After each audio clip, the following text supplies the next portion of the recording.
Komunikasi dan hubungan kerja dalam administrasi pendidikan merupakan dua aspek yang saling berkaitan dan tidak dapat dipisahkan.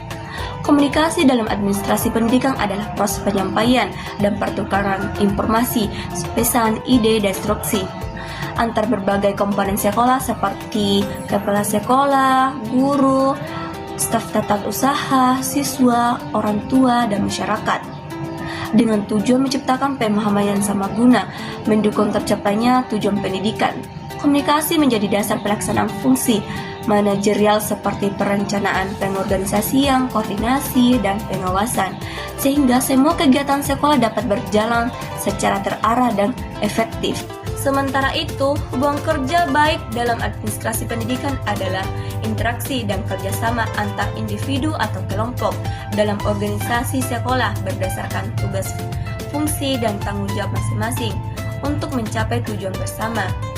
Hubungan kerja yang baik yang ditandai dengan sikap saling menghargai, saling percaya, dan saling membantu, sehingga menciptakan iklim kerja yang harmonis dan produktif. Komunikasi yang efektif akan memperkuat hubungan kerja, sedangkan hubungan kerja yang buruk biasanya disebabkan oleh komunikasi yang tidak baik. Oleh karena itu, keberhasilan administrasi pendidikan sangat bergantung pada kemampuan membangun komunikasi yang jelas serta hubungan kerja yang terpadu dan kooperatif di seluruh lingkungan sekolah.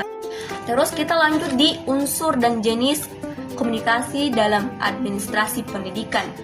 Unsur-unsur komunikasi dalam administrasi pendidikan yaitu komunikasi dalam administrasi pendidikan hanya dapat berlangsung secara efektif apabila unsur-unsur membentuk proses komunikasi berfungsi dengan baik. Unsur-unsur ini tuh merupakan komponen dasar yang saling berkaitan dan mempengaruhi keberhasilan penyampaian pesan.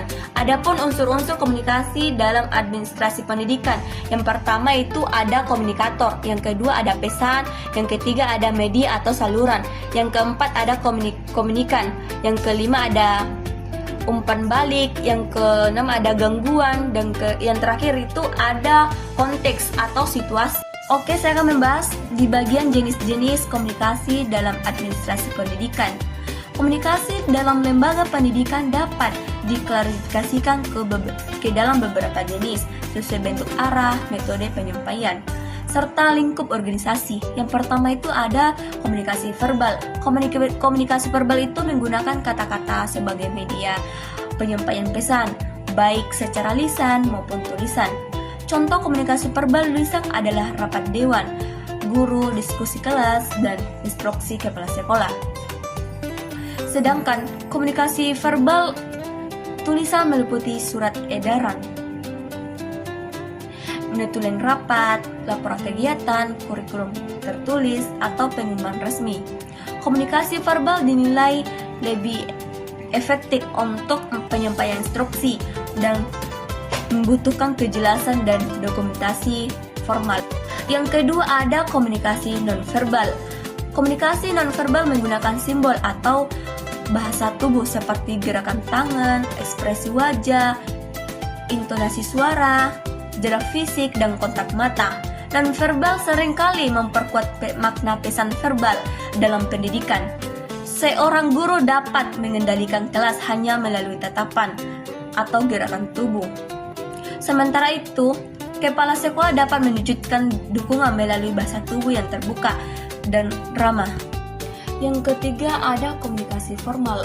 Komunikasi formal berlangsung melalui saluran resmi organisasi yang berkaitan dengan tugas dan kebijakan sekolah. Contohnya itu rapat dinas, laporan resmi, memorandumkan sekolah, peraturan tertulis, dan instruksi kepala sekolah. Komunikasi formal penting karena mendukung komunikasi dan pertanggungjawaban organisasi. Yang keempat ada komunikasi informal. Komunikasi informal adalah komunikasi yang terjadi secara spontan dan tidak melalui jalur resmi. Misalnya percakapan santai antar guru di ruang guru atau komunikasi melalui grup WA internal. Meskipun informal, komunikasi ini sangat penting untuk membangun kerja yang harmonis serta menciptakan atmosfer kerja yang nyaman. Yang kelima itu ada komunikasi internal.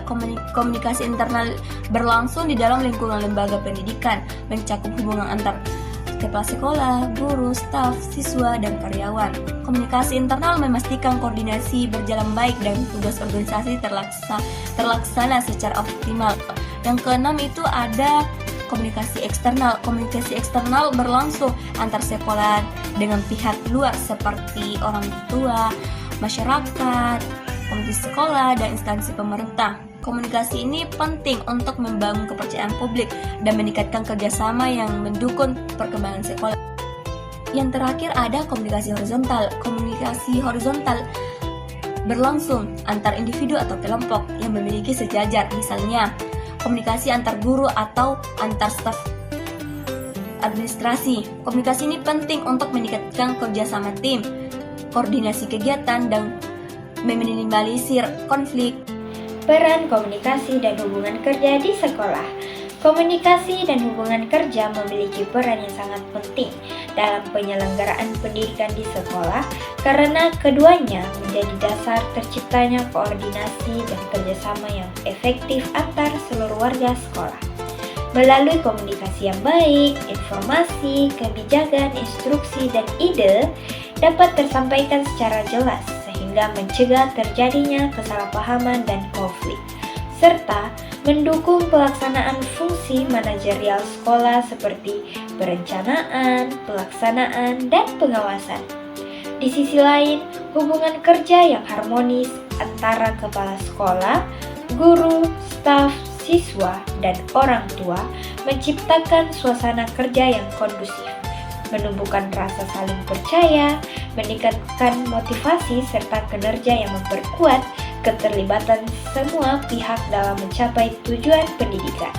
Dengan demikian, komunikasi yang efektif dan hubungan kerja yang terjalin baik menjadi fondasi utama dalam keberhasilan administrasi sekolah serta peningkatan mutu pendidikan.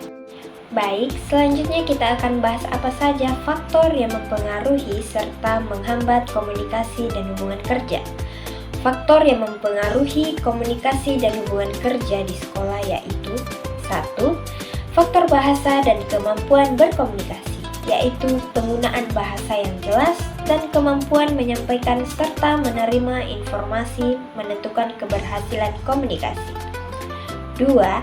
Persepsi dan pola pikir, yaitu perbedaan sudut pandang dan pengalaman dapat menghasilkan interpretasi berbeda terhadap pesan. 3. Emosi dan kondisi psikologis, yaitu stres, marah, atau cemas dapat mengganggu objektivitas dalam menyampaikan atau menerima pesan. 4. Gaya kepemimpinan, yaitu pemimpin yang terbuka dan komunikatif mendukung hubungan kerja harmonis, sedangkan gaya otoriter menghambat. 5. Budaya organisasi, yaitu nilai keterbukaan dan saling menghargai, menciptakan komunikasi yang sehat dalam sekolah. 6.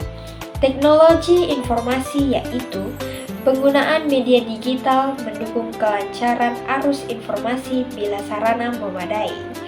7.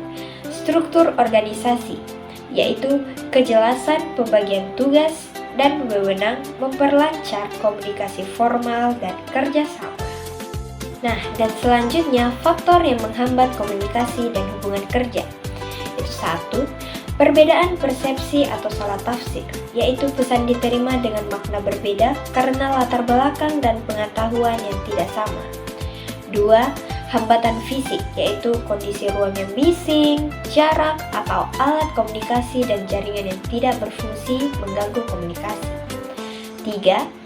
Hambatan psikologis, yaitu kurang percaya, prasangka negatif, atau motivasi rendah menyebabkan komunikasi tidak terbuka. 4. Hambatan bahasa, yaitu penggunaan istilah sulit atau bahasa yang terlalu formal membuat pesan tidak dipahami. 5. Hambatan emosional, yaitu kondisi emosi buruk menyebabkan seseorang menolak atau tidak fokus pada pesan. 6. Kurangnya media dan teknologi pendukung, yaitu minim fasilitas komunikasi menyebabkan informasi berjalan lambat. 7. gaya kepemimpinan tertutup atau otoriter, yaitu komunikasi menjadi satu arah sehingga bawahan enggan memberi pendapat.